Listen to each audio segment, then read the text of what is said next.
আমি এখানে মটর চুলায় নিলাম, লাউ একটা নিয়েছি সুন্দর করে, লাউ তরকারি বসাই দিচ্ছি। আমি মটর দিয়ে লাউ রান্না করতেছি।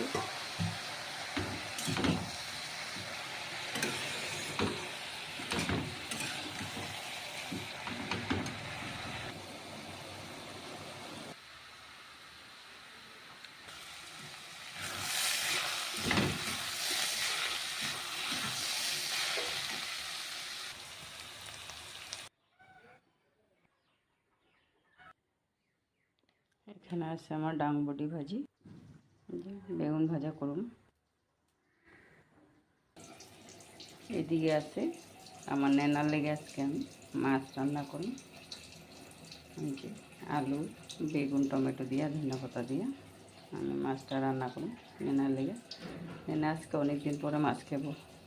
সম্পূর্ণ কার্তিক মাছটা খাওয়া হয় না, পুরো নিরামিষ ছিল।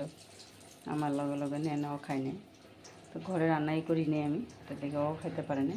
তো আজকে তো কার্তিক মাস তো শেষ কালকেই, আজকে যে নেনারে রান্না করে দেবো মাছটা। এখন আজকে অনেক দিন পর আমার নেনার লেগে আমি আমার নিজের হাতে মাছ রান্না করতেছি। তো আমন ছিল ঘরে, আমনে করতে মাছটা রান্না, মাছ মাংস যাই রান্না করলে ওই রান্না করতে কতদিন। আজকে আমি অনেকদিন পর আমি রান্না করতেছি। নেনার লেগে রান্না হয়ে যেতেছে মাছ তরকারি। এখন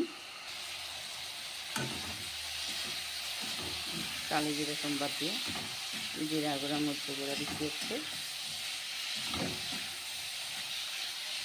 পেঁয়াজ টেয়াজ দিয়ে রান্না করলে খাইতে ভালো পায় না, এইভাবে রান্না করলেই ভালো পায় খাইতে। আমার মাছ তরকারিও রান্না হয়ে গেল। তো কীরকম হয়েছে রান্নাটা, আমি তো খাই না, কিন্তু রান্নাটা কীরকম হয়েছে তোমরা একটু ভালো লাগলে কমেন্ট করে কইবা তো।